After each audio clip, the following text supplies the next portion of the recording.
This is our last Fizz. So what we need to do is we need to shuffle him back with pick a card so that he can get buffed by the Seers.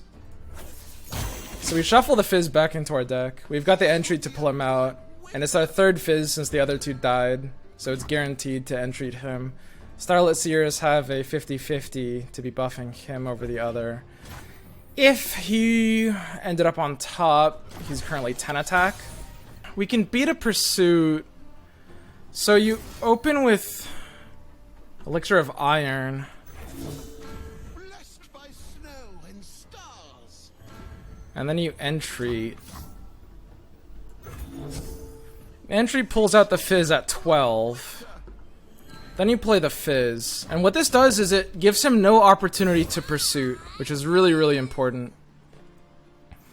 He doesn't get the action passed back to him. If we cast anything at slow or fast speed, he gets action passed back to him, and then he can pursuit and kill us before we have a chance to go. But because we buff the Fizz after sending him back, now we can pocket aces the Fizz and take the win. GG, dude. Deck is great, guys. I love this deck. It's just so fun.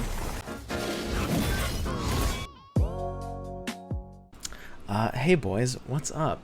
So today we're going to be doing a deck guide for the Fizz deck that I've been playing for the last several days in Legends of Runeterra.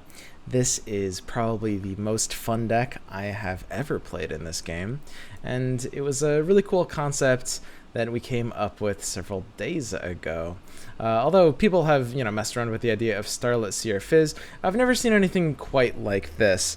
Now, if you've seen clips, if you've watched any videos on this channel in the past several days, you've probably seen this deck because I played it quite a bunch, and there's plenty of very fun moments we had with the deck, but I'll break it down anyway. Basically, the idea behind the deck is that we're running only 2 units in it. Well, 6 total, of course, but 2 different units. Those are Fizz at a 3 of and Starlit Seer at a 3 of. This is imperative towards the idea of the list. We cannot run more units in this, reasonably speaking. Now, it's possible that I might be able to pick like 1 or 2 units that could make sense, but it's very, very, very difficult. But you can use spells that summon units like Chum the Water or Double Trouble.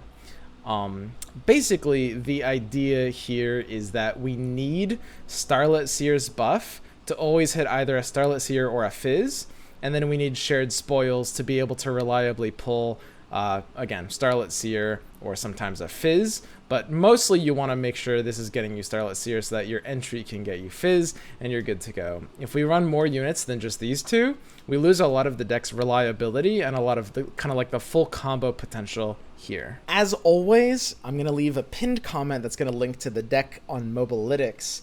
The reason why this is important is because I'm going to be updating this deck like I do with all my decks. So if you're watching this video, there's a good chance I'll already have changed 1 or 2 cards in this deck. You should check the link to Mobalytics in the pinned comment so you can see whether that you might be net decking a slightly old list or not. Anyway, just check it out. So it's a very gimmicky deck. Now, how good is this deck? Well, it's not bad, but I would definitely call this deck tier 3. That's currently what it is on the site right now. I was thinking for a while, like, it has a chance, maybe in a slightly different meta. This deck could definitely fit some tournament lineups. There is a chance I will try to build a lineup around this deck in a tournament at one point, because this could do very, very well against a Ionia targeting lineup, because this deck is very good against the Ionia, because of course they can't really do a lot without being able to target your units, right? So it's good against stuff like Karina, stuff like Ionia with P&Z. It's good against the Ionia and P&Z in general because they do rely on a lot of unit targeting. Another benefit of this deck is because there's so many board states where Fizz is literally the only unit on the board, the opponent literally can't play sometimes many of the spells in their hand. But more than being the ultimate Fizz deck, I think it's important to recognize that this is really more so the ultimate Starlit Seer deck. There's a few reasons for that. First of all, you know, Starlit Seer is an extremely powerful card when you can reliably enable it. This deck does a few things for that, right? Starlit Seer is vulnerable to 2 or 3 things. One of which, it has a really high deck building cost because you have to run a ton of spells, and when you don't draw Starlit Seer, you end up kind of losing, right? Or being extremely unfavored. This deck has shared spoils and almost no other unit. You can often use shared spoils to draw you into the Starlit Seers. Check number 1. Number 2, Starlit Seer is vulnerable because the unit that you're buffing in your deck is potentially prone to removal. You know, sometimes you go off with 2 Starlit Seers, buff something +4/+4, but if your opponent uses like Will of Ionia or something on it, you end up pretty screwed. Fizz is immune to that sort of thing. So, you know, sometimes you'll buff a Starlit Seer with a Starlit Seer, but largely you are dodging a ton of like big removal things with that. Number 3, and this is a big one. This is a big one. You might ask, well, Swim, if you make a really, really big unit, won't the opponent just be able to yoink it with either Black Market Merchant or Pilfered Goods? And if it's Fizz, they can't, because those cards can't draw champions, which means that this deck is also uniquely bypassing that as a counter. If anything, there are many, many, many situations where this deck actually counters those cards because they draw from the top, but because they can't draw champions.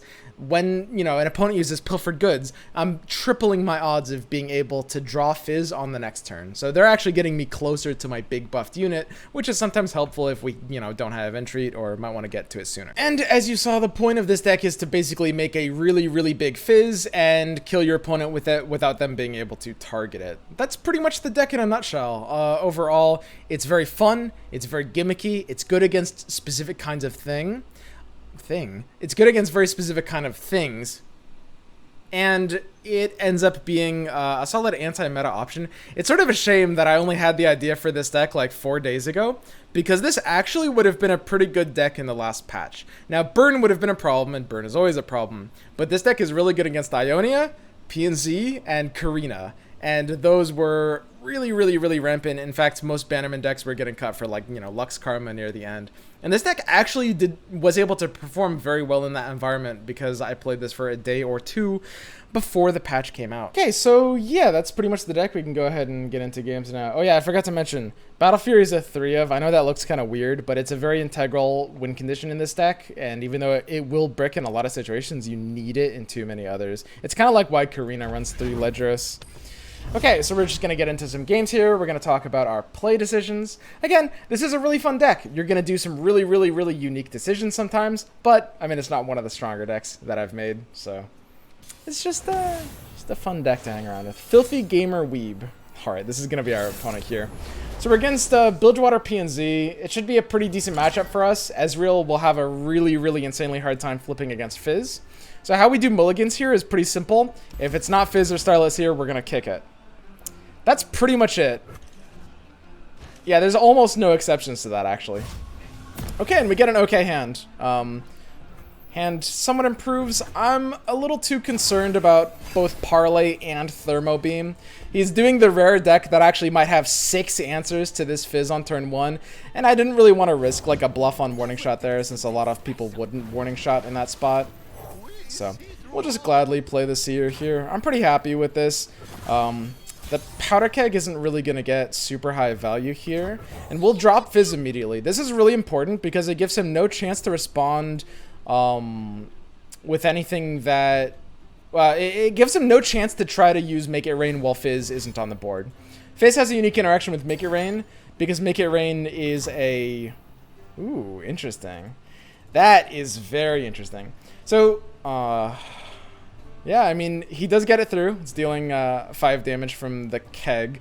We can't actually protect our card. I think I end up okay with this overall. He's not going to be able to target anything else here. But yeah, that's really rare that he's just able to kill our Starlit Seer. Because normally you have, like, we're 1 mana short of being able to protect it with Fury. We're 1 health short of being able to protect it with Elixir of Iron. So if we're going to attack with Fizz, we do need to be casting a spell first. The question is, what spell is least committal to cast here? And this is actually quite interesting. There's a lot of different ways to play this. I'm actually almost inclined to just take a pass. This is really strange. I could take the attack and then potentially threaten an elixir. I think we're gonna get high value out of that. I actually don't feel time pressured at all against his deck. Yeah, this is a bizarre situation. Just because we're not burning mana, we want to get value out of all of our cards. There's no card here that feels valueless. Yeah, and there's red card, which, you know, that's what we've got the Elixir of Iron here for. We're pretty happy with this response. Okay, perfectly fine. Probably double parlay into shared spoils looks good. I mean, he will get 2 damage in with his TF, but that's fine. It's a, again, weird play. Normally, you don't like doing a double parlay like this, but Twisted Fate is part of his win condition. I probably attack there. That parlay kind of means that this is always going to happen. It's just because the Twisted Fate happens to be part of his win condition, and we kind of have nothing better to do with his hands. But we'll take the shared spoils, and we'll pull our second Starlit Seer. So we're going to try to stick this one to the board. Our Fizz, we can level our Fizz up. If we wanted to, we could like swing in with 2 spells. But it's never going to be worth it here. Battle Fury. So Battle Fury is a great card in this matchup, since he can't really target down our Fizz with anything. We're in a pretty unique situation. There's not a lot we can play for value. His blocker is inherently going to be really, really low value, since the way this deck tends to be winning is through, of course, you know, a big Fizz attack that doesn't get blocked. So I'm perfectly happy taking a pass here. He passes back and burns some mana, and I'm great with that, because I don't really have, like, amazing plays in this hand. A few things here. He can't try to go for the Fizz. I could go for Parlay, but Parlay on the Powder Keg feels really bad. I'm actually just going to pass again. Even if he burns me 2 mana, I'm pretty okay with that. Just Fade again. Red card's pretty good here. This is going to be dealing 2 damage as well, because it's, you know, activating the Powder Keg. So we're going to go ahead and Battle Fury our Fizz. That'll keep both of our units alive.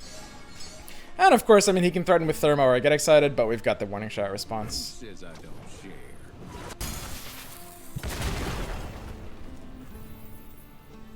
Yeah, we're looking pretty good. I mean, he doesn't get an attack here? Interesting. I was thinking he might. So, let's go ahead and, wow, we're gonna have 8. This is kind of risky. It's really too funny to not do, I think. As much as I'd like to not, as much as part of me doesn't want to do this, too much of me wants to do this. There's way too much of me that wants to do this. So, this is kind of how this deck works. Like this. This is how this deck works. Like, how is this not great? It's just really stupid. Like, and then he you know, he has to sink like 3 spells in. He has to actually like multi-target this, right? He's never gonna get by with 1 target, and we always have the Warning Shot. So like, I mean, he just loses. You can't do anything. Okay, if he can like rummage 3 times and level up the Twisted Fate, he'd have to draw a shit. God, that would be almost impossible. It would be triple rummage, and then you'd have to draw 2 more cards, and then you'd have to play to gold card. But that could be possible. Gold card is a bit of a counter to Fizz, because that's one thing that doesn't target. Gold card just assigns, you know, it does something to the highest thing, but it doesn't target that thing, so you can't fizzle a gold card. So yeah, gold card can be scary for Fizz. But yeah, that's it. And of course, we had the Warning Shot. So some hands can deal 8 there, like double Get Excited and miss his shot, but we can always just keep our Fizz alive with Warning Shot. And yeah, that's kind of it. It's just like, it's a really dumb deck. And it's definitely inconsistent. This is a deck that is A, very matchup dependent, and B, very hand dependent. And it's not like, it will win a good amount of games. You know, it's not a bad deck, but yeah, I mean, I put it in tier 3. It will definitely be losing you plenty of games.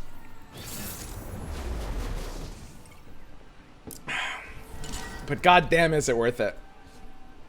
Okay, Misfortune Fizz. So he's playing his own Fizz. Bilgewater Noxus. Wow. Okay, so yeah, I mean, as with all things, if it's not a unit, we're just gonna kick it. Pretty straightforward here. There's no like big brain mulligans to do. There's a lot of like really cool plays you can make, but not during the mulligan screen, really. That's a good draw. So we've got double Seer. We can do a lot. You can make a lot happen with 2 Starlit Seers. My turn. So as with a lot of matchups, you really have to be aware of like potential elusive blockers, because that's one of the things that puts a big damper in this game plan, right? If the opponent plays like an elusive blocker, a tiny, like a shadow assassin, or you know, a zap, or an opponent Fizz that's not trying to get buffed, just a little tiny Fizz, then we can have issues. Now we have a couple of answers to that. We have something that deal damage, and it's part of the reason why we're actually running Chum the Waters, so that we can make an elusive blocker vulnerable and kill it so the Fizz can hit face. But overall, it is definitely a problem in a lot of situations with this deck. So I think I'm just happily passing here. There's no attack, there's nothing weird. We want to keep Fury of the North up. We're very vulnerable to a Transfusion if we attack here. This deck is assuredly running Transfusion, like with Disciple and Fizz, for sure. Yeah, it's just like aggro that's using Bilgewater instead of P&Z, basically. Okay, so he's thinking about swinging in here. I'm happy to use a Make It Rain reactive on the swing. The one thing that's a little tricky is... Oh god, that's good too. Man, this guy just keeps having cards. I wish I had cards. This Make It Rain is pretty poo-poo all of a sudden. We want to be able to get him on the Transfusion. So we want to play Fury of the North after his Transfusion. He's going to be pressured to attack into us here. We'll block like the two things we can block. Presumably...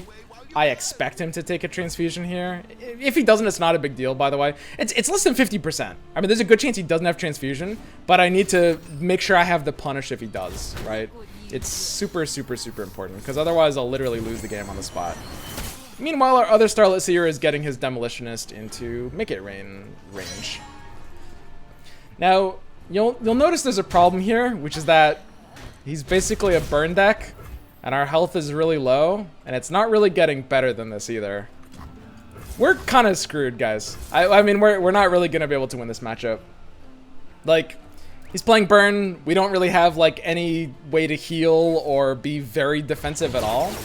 You know, I mean, he's using like the Bilgewater burn, which, hilariously enough, there's a chance that could be better against this deck than the normal P&Z version.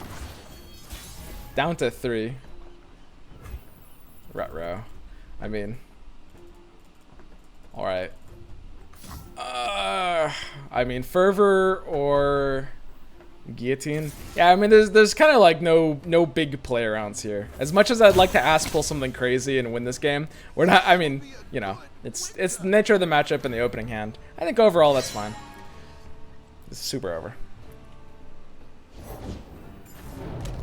Okay, we're getting trolled.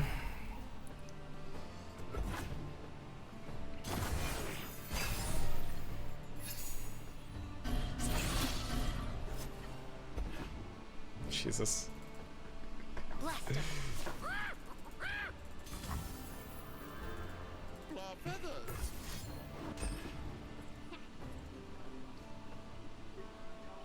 Disaster.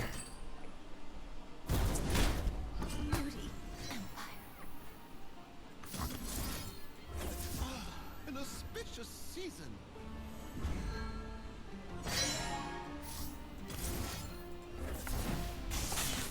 I mean, as funny as this is, it can't matter. His hand would have to be really bad.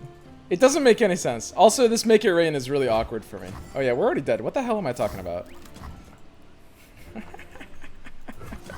Yeah, I'll let him have it. I'll let him have it. Here, let's let it resolve. Yeah, I mean, it wouldn't make sense for us to be able to win this game off of that start. And that's fine. I mean, a lot of decks, like basically any deck that doesn't have a ton of like healing and defense is going to lose a start like this, where he has like Disciple, Double Transfusion, and Animate Demolitionist. Yeah, you're not getting through that. Okay, so we get into third game here. We've got Ravishing. He's running Freljord Noxus with Swain, no other champions.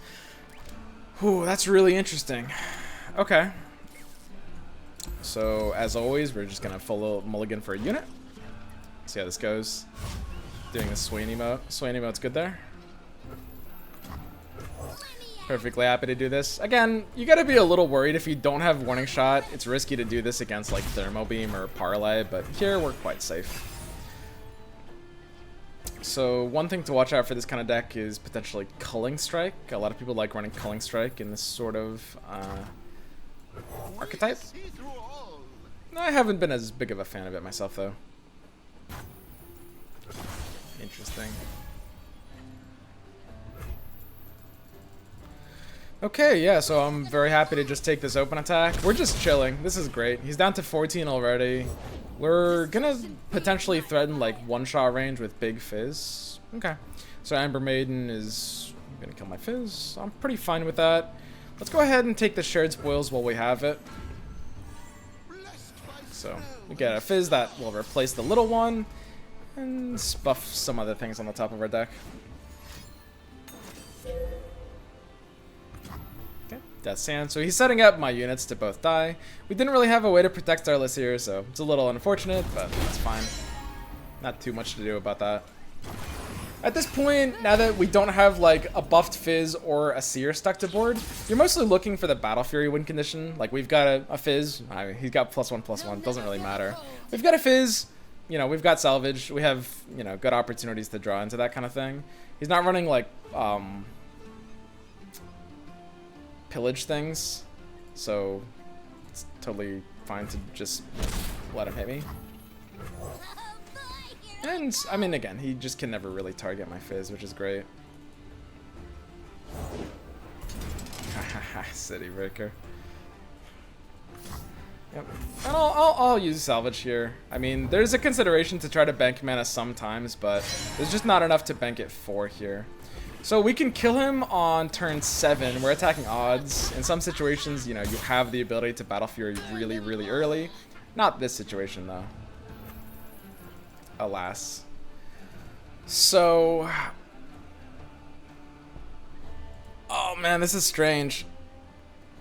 Our last Fizz in the deck is likely going to be 3 attack. And with Battle Fury, that's exact lethal when he's leveled.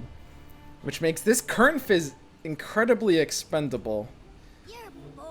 And I don't want to Fury of the North for a middling amount of damage. I think my best play then might be Chum the Waters. As weird as that is. And it is pretty weird. But we just want something that's going to, you know, be a different unit. Basically, here's the situation. We can't kill him this turn, but no matter what we do, we're almost always going to kill him next attack on 7. And we're going to do it because if he kills our Fizz, we'll play another one. And we'll have Battle Fury, and the Fizz will level. And the Fizz is buffed in our deck because we used Starlit and Pilfered. There's technically a chance Fizz isn't buffed, but he's very likely buffed +1/+1. And if he's not, you know, Warning Shot gets us there anyway. The buff doesn't matter. But what is important is that we need to make sure we're surviving one extra turn, right? And that's why it's important to play a second unit here, just so we have the opportunity for a blocker. Because, you know, think of late game positions or, yeah, this sort of thing in terms of clock. It's just a race, right? But it's not a numbers game in terms of Nexus health. Don't think in terms of Nexus health. Think in terms of turns to kill, right? So we could have done a lot more damage there, but when you think about it, we're always going to kill him on 7. We're never going to kill him later than 7. And we're never going to kill him earlier than 7. And what that means is the only thing on our mind is to make sure we don't lose on 6, right? That's the most important thing by far. So, yeah, I mean, he doesn't really have big attack potential here, I would say. I mean, we can block the Fearsome. We've got spells. I feel pretty golden about the situation. That's Sand. Okay, so he's, you know, doing a bit of damage. He's going to go ahead and threaten stunning the Fizz in a way that we can't block. And then, of course, he's got the Swain scaling off of the City Breaker as well. Now, if we just have the Fizz off the board, we end up okay. Okay, so I think that's fine. I don't think there's much to do here. So how much damage are we taking? A level 11. We are a little bit short on health. I guess we would just Brittle Steel the Arachnoid Sentry for health. Yeah, that looks pretty good. Okay, let's do it like that.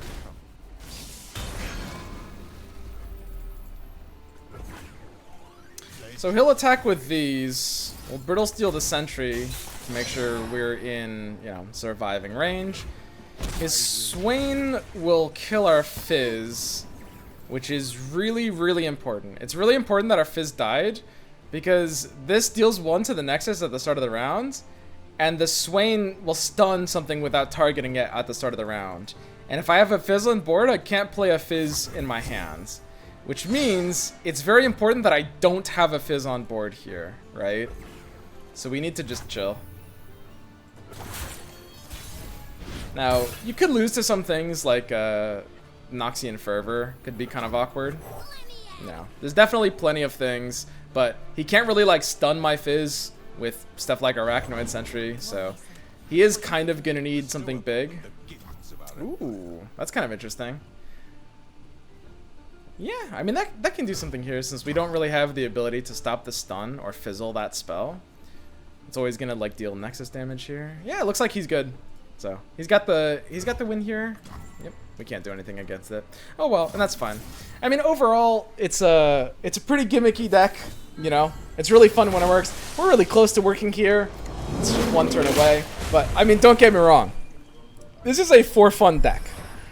You will be able to win games with it. It's not gonna have like necessarily a terrible win rate, especially if you play it well.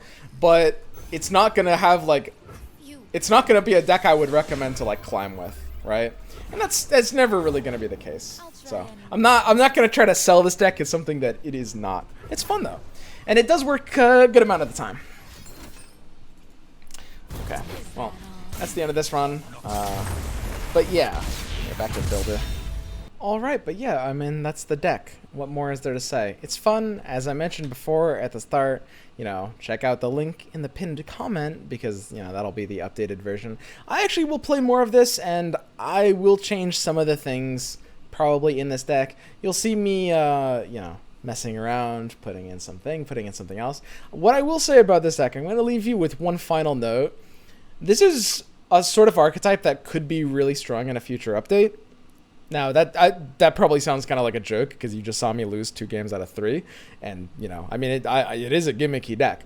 But decks like this and, you know, games like, for example, Magic the Gathering, like other card games, like all-in combo decks built around, like, specific tutors, usually exist, like, in a state where there's kind of, like, there's a lot of potential, and with just, like, 1 or 2, like, big connections, then the entire deck idea could end up being really strong. Like, for example, if we had a good way to deal with like aggression and elusive chump blockers, which is very possible, well, you know, to have a card like that or multiple cards like that without straying from the confines of the list, or some way to reliably get Starlit Seer into our hands without using shared spoils, and then this kind of deck will be potentially really strong.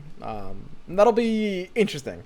I look forward to the day when all-in combo decks can rule the universe.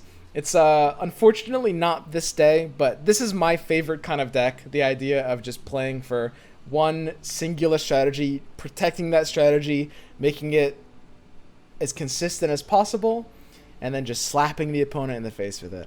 Anyway, that's the deck. Enjoy.